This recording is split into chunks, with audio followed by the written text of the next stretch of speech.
Ayan mga kamaster at magandang araw. Tayo ngayon ay nasa Calong, Maynila at kasama natin ang nag-iisang Pinoy Agimat ng Calaw. Okay, Pinoy Agimat, matagal tayong hindi nakapag-upload. Kamustahin mo sila? Kumusta naman kayo? Nandito yung vloggers ko, si Dasma Kalubayan. Maraming salamat, nakarating yung vloggers ko. Marami pa rin tao kanina, dinudumog ako. Grabe talaga, Kaya no? sabi ko, tuloy-tuloy pa rin. Nandito yung mga gamit natin, oh. Purong puno, dumating yung utol natin, galing Quezon Province. Nandito yung gamit, sangkatutak. Nandun pa ang iba. Sangkatutak ng mga gamit, para sa inyo to lahat. Ayun. Mga buhay ng mga gamit. Nandito yung mga bao, mga libon, mga mutya, nandito na lahat. Kaya nga nakikita nyo na, pinalabas na namin ang aming mga super agimat, mga nityor, nandito na lahat. Nandiyan yung mga libon. So nakikita natin mga kamaster, napakaraming mga bago, no? Ito bang mga bago na to is galing sa Luzon, Visayas, Mindanao. Galing ito ang bago natin, galing ito sa Quezon Province ng sa lugar? Calawag, Quezon pala ito. Calawag, Ito yung mga Quezon. agimat ng Calawag na Grabe. nakuha. Mga makikintab, mga sin. Napakalayo mga kamaster kung saan Nandito na kinuha. lahat, mga kidlat, mga mutya sa tubig. Yung unggoy, ubos na yung unggoy ngipin. Yung sa karabaw na lang, puro nakukuha sa bundok yan lahat. Okay. Yung mga corals, nandito rin. Okay, so ito, Pinoy Agimat, kamustahin mo naman kung ano yung pinaka-latest ngayon at pinaka-mabili. Ano ba yung pinaka-mabili dyan? Ang pinakamabili namin dito ng mga agimat, yung tinatawag na tagusan na bato. And then yung guhit na walang putol. And then yung mutya sa tubig. Ngayon, Mari ba ipakita yan kung ano Okay. ba? Okay. ito yung pinakamalakas namin nga agimat ngayon. Kasi lahat ng mga plano sa buhay matutupad na. Alam mo, mag-apply ka, matupad nga matanggap ka. Magtatrabaho ka, matanggap ka sa trabaho. Magnegosyo, makabinta, mapalago. Yung mga plano sa mabuting hangarin, matutupad din. Yan ay butas na bato. Butas na bato nga binutas Hindi- ng kalikasan. Grinder. Hindi grinder. Hindi. Kasi Natural yan. compare eh. I-compare natin, oh. Grabe. Iba ang hugis. Oh. Yan, original talaga yan. Ang nagbutas kalikasan lamang, hindi tao ha. Pag ginamit mo sa tama, mabibigyan ka po ng magandang buhay ng Okay. tagusan. Ang ibig sabihin din ng tagusan is pag meron sila nito ay pag sila ay may problema, Malulutas ang mga problema natin. tatagos. Yes, malulutas sa mabuting hangarin. Okay. Oh, yun So ang ito, may mga katanungan din ba? May mga libon ba dyan, mga bago? Ay, ang mga libon natin, matibay. Ito yung mga libon natin, mga Ay, shell. Yan, libon. Ito ang tinatawag nga libon. Ito ang tinatawag nga pusil. Iba-iba mga pusil natin nga galing sa sa Quezon Province. Oh, ito na yun Pero ha. ito ba ay, itong fossil na to ay shell? Seal nga original, Seal na original. Hindi gawa ng tao, gawa ng kalikasan, dika ng Diyos. Pero ang nakakapagtaka niyan, ito ay natagpuan sa bundok. Ng bundok ng Quezon Province. Ibig sabihin, nung sinaunang panahon, yung bundok na yan ay tubig. Tubig, bumaba ang gamit dahil na ang nawas out ang bundok, Million of bababa, years. bababa yung agimat. Oh. Binibigay na talaga sa tao. Million of years pala bago Oh. naging fossil to. No? Oo, kasi hindi man gawa sa tao, pusil siya, million of years. Kaya libon ang tawag, nga pusil. Okay. Okay. Ayan meron sila mga fossil dito, mga Yung kamaster. tinatawag naman niya, tuloy-tuloy ang trabaho mo, kailangan kumuha ka ng guhit na walang putol. Hindi ka talaga ma-stop kasi may guhit ka nga, tuloy-tuloy. Ito ang tinatawag na guhit na walang putol. Oy, Yan ang maganda ngayon ha, guhit na walang putol nga nangka. Matibay yan ha, pag sila nangka. may hanap buhay o trabaho, hindi matitigil. Hindi matitigil habang buhay ang tao. May Meron papasok, ka, may may papasok nga trabaho, may papasok nga pera, may papasok nga hanap buhay. Grabe And then talaga. yung tinatawag nga mabait ang mga tao sa iyo. Gagamitan mo siya ng tubig nga nabuo. Batong Pero tubig. parang mother ata yan ha? Ang Mother, laki, ang laki, mother. Mother, tubig na Grabe. naging bato. Pero meron ding mga ano yan, mga Maliliit. maliliit. May maliliit. Kasi baka sabihin nila, ang laki naman yan, master. Mga original. Pero itong pang mother, ito pang tindahan. Pangtindahan ilalagay sa hunos para yung taong kausap naging mabait sa iyo at gustong bumili ng paninda. mapili talaga ang iyong paninda dahil ikaw ay may mutya sa tubig. Ayun. Malamig. Sunod yung linta. Yung linta Ayan, natin. Ito ang mga linta natin. Sa iwas aksidente, bala, and then pandikit sa customer din. Linta nga guhit din, oh. Didikit sa'yo. Didikit sa iyong customer, hindi kahiwalayan hanggang makabili siya ng paninda mo. Nako. Okay, yan ang mga ano. Yung sa Yan, kidlat namin, yung sa iwas bala. Malupit ang kidlat namin, oh. Buo yan, hindi asa. Hindi siya yung pangil, no? Oh, hindi. Pero Hindi. dyan yung original na hindi nasa. Hindi nasa, original talaga ito, buo. Bumagsak na Bumagsak, patama sa kahoy, nadurog ang kahoy, bumaba Ito sa... yung nag-viral na nalaman nila na wala ang sakit. Nawala ang sakit, binababad sa tubig, inom. Grabe. Grabe. Original na Original kidlat to, ha. na hindi Sunod, pa hinasa. Hindi nasa. Ito yung bulalakaw. Big Okay. light. Malaman yung bulalakaw, butas-butas siya. Ha? Okay, Butas-butas siya. Butas-butas. Oh. Ito naman yung sinasabi natin na. Ito yung viral sa atin. Ayan na. Nga million views nga maraming pinagaling. Ito yung tinatawag nga kidlat ni Pinoy Agimat sa panggagamot at dipinsa. Matibay talaga ito. Marami nang natulungan tao nito. Panggagamot, Pero dipinsa. same lang din naman siya. Ito natural. Ito, di ba? ito kinakating na yan pag malaki. Pero siya ay natural. Original talaga yan, pareho yan. Puro pareho. ito, cutting siya pag ganito na pag malaki na, yan buo yan siya. Ayun. Kidlat na Pero bato. ang purpose, mawawala ang sakit, parehas Dipinsa, lang. iwas aksidente, panggagamot. Yun ang ano ng kidlat natin. At Master, Ay, bato, ito umo. ang pinaka-paborito ko sa lahat. Oh, binababad sa tubig, Marami iniinom. marami ka ring views nito na Ay, pinukpok nyo eh. Hindi nabasag. Kasi ano yan, haring bakal yan. Kumbaga haring bakal, agimat ng alamat ng haring bakal yan. Pinakamatigas na bato, pangalawa sa diamond. Yan ang tawag nga bato engkanto. Bato, Encanto o mas Haring kilala bakal, na- bato umo. Matibay Bato. nga bato nga, hindi kaya basagin.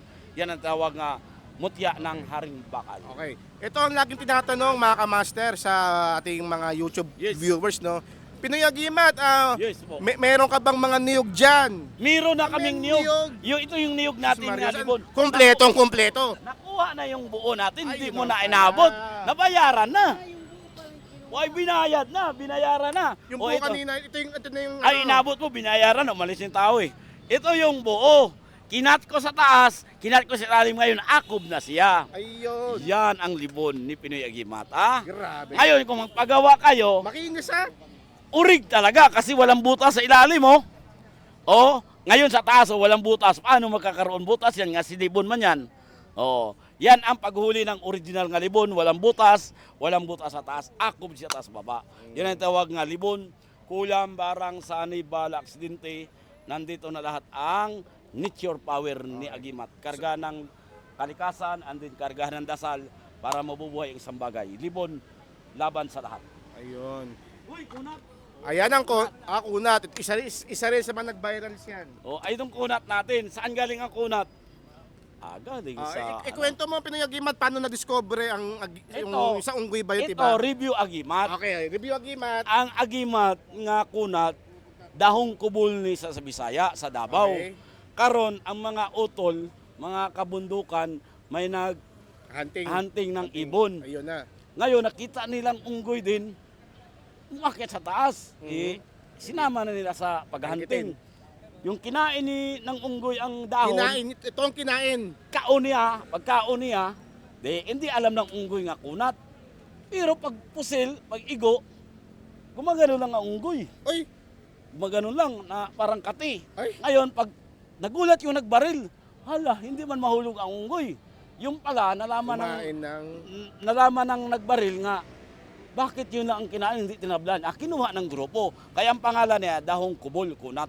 doon na-discover. Doon na-discover ang isang bagay nga kunat talaga, ito na yun. Oh. Malutong talaga, gahi, kung sa Bisaya. Ito naman ang sikreto nito, may natural power talaga ito kasi nakita ang unggoy binaril, hindi tinatablahan. Kaya ang kinain niya, kubol dahon. Ngayon, ang sikreto naman sa rimbakal, kinakargahan ito ng dasal, ipapakain sa tao, biniblisingan din ng itak. Ito yung materialis at ang tatlong salita. Ang pag-blessing sa harimbakal, ito yung materialis. Kunat, laman, balat, buto. Ano siya? Kontrabalak o liis bala? Kontra bala, kontra saks, kontra patalim. Patalim And then may ano din siya, palakas din, kunat, tigas talaga. Kasi ano ito eh, dahong kurutan, Santiago, kabal. Ito yung tinatawag na Dahong Santiago. kubul. Kubul, sa Bisaya, kublan ka kasi naakay kurutan. Ang uba naman, binababad sa tubig, binababad sa red wine, ininom para pumasok yung kabal sa katawan. Ang iba, kinakain talaga sa labanan, sa mga sundalo, Marines, Army. May alam, kinakain ito, Alam, binabaon. may mga alam din na ito Oo, kakain. kinakain nila pag labanan na, ito na. Ha, Pero kunat. ayun pa lang, sikreto Oo, dyan. sikreto. Sikreto Pero yan, ha? kailangan Ayan. mayroon siyang bautismo sa Ayun. kabal, balat naman buto. Ayun. Yung sikreto niya. Ayan. Tapos itong mga ano, yan mga shells, ito mga medalyon na gawa na. Ito yung nag-tested nga may kumuha sa akin ng gamit 2 years ago. Sabi nila kung gumagana pa ang gamit. Sabi ko gagana yan kasi hindi naman sumpa. Yung tinisting nila sa Camp Crami, sinama nila ako. Ayan na. O ito na yung tunay namin nga gamit. Ito yung mismo yon. O ito yung gawa ni Pinoy Agimat na signature. Pag tinawag na signature, ako talaga ang gumawa. At tinested pa sa... 4 na elemento ang kinarga sa tubig, sa hangin, sa lupa, sa apoy. Grabe. Ngayon, pag tinawag sa lupa, ito na yung sa lupa ng bertod. Para maintindihan natin ha, maliwanag ko na talaga. Kasi ang sabi nila, paano makakaroon ng lupa? Bertod. O. Pag tinawag mutya sa lupa, libon na libing talaga sa lupa. Ha? O. Makarga namin dito. Dahil may maliliit kaming libon. Ayan o, kinakarga namin yan dito. O. Ito ang mutya sa lupa. Shield nga libon. Ikakarga dito, hindi talaga puputukan kasi mayroon kang gamit. Ngayon, tinatawag nila nga ang bala din na mag-uop ang bala para i-explain ko ang gamit. Ngayon, bakit mag-uop ang bala? Okay? Yung mutya sa tubig, naging bato, barilin mo yung tubig, hindi talaga makatagos ang bala. Kasi nag-uop siya, pupigilan ng tubig. Babagal, no? Yes! Ito na yung mutya Ay. sa tubig. Ngayon, yung nililibing sa tao, ito yun ang nililibing. Ito yung kinakarga din sa bao. Kaya pag tinisting nila, nag-uop talaga ang bala kasi may mutya ka sa tubig. Sa explanation ko, yung nilibing sa katawan, ito yung nilibing sa katawan nga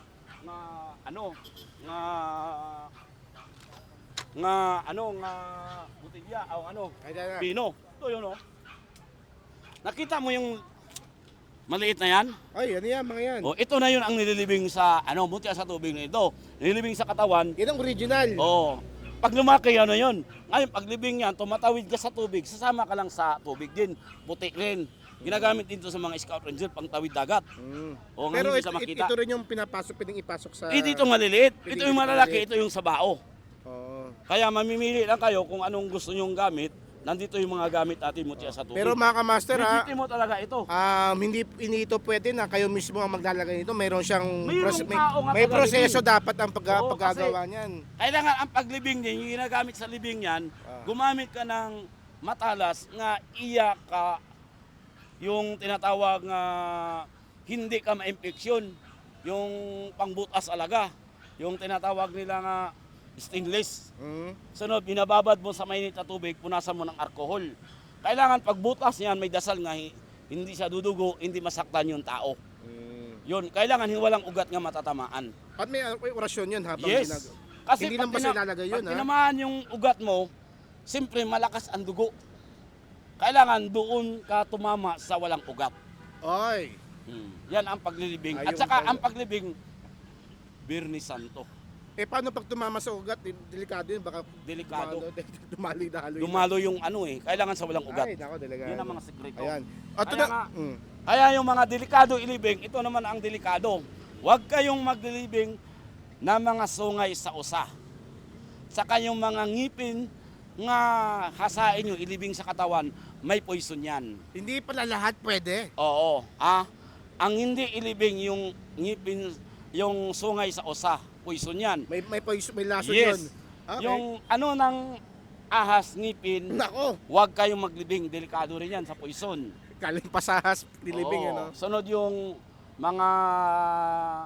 may mga rabis-rabis, yung sa mga ngipin sa mga mga aso, ngipin. hindi pwede ilibing yan. Yung ilibing nyo lang, yung legitimo sa Tubig, sa magandang tubig. tubig. Sunod yung Maliit na uno. original nga ngipin ng sungo ng elepante, pwede mailibing yan at saka yung bato banikan at saka kidlat ng original. Ayan ha, Yun ang panglibing ha. ngayon natin nalaman yan. Baka nagilibing kayo dyan ng mga kung ano-ano dyan. Kasi Naku. malalaman mo naman kasi magkakaroon ka ng hilo, ma-infeksyon ka, magkakasakit ka, mamamaga yung balat. Kailangan marunong ang maglibing, hindi basta sa maglibing ha. Kasi Okay. nakakasira yan sa atin, nakakapoison. And then, ilibing mo, pag mga mutya nga ilibing nga tumatakbo, sa baba lang. Huwag ilibing dito sa taas, ka baka pupunta sa puso. Pag Nako, tinama, yun na, umikot-ikot bawal. na. Kailangan dito sa baba. Dito, pwede rin siya dito. Kailangan yung mutya Hindi- nga wala sa ugat. hindi gumagalaw. Ayun. O sige, ito na master, pinakalas na question ko. Okay. Paano kung meron na silang mga mutya bertud, paano nila papakainin ng dasal yun? Siyempre, ang isang bagay, sabi ng likha ng Diyos ng John 1:1, ako ang salita at ako ang Diyos. Sa lahat ng bagay nilikha ko, tao, lupa, hangin, bato, tubig. Yung tinatawag nga likha ng Diyos, yun ang mga gamit, mga nature. Kailangan may panalangin ka sa isang bagay. Ayun. Pag tinawag nga panalangin, samahan mo siya ng dasal Dasal. para deliberate siya. Yun ang pagkain nila. Siyempre, naniwala ka sa isang bagay, ang nag-create, nagbigay ng dasal, ipakain mo doon. Kahit magpakain ka lang ng isang Our Father, I believe in God, Hail Mary, glory me. Para ang isang bagay nga nilikha ng Diyos, napakain mo, na bigyan mo ng bautismo, nabigyan mo na siya ng pahalaga.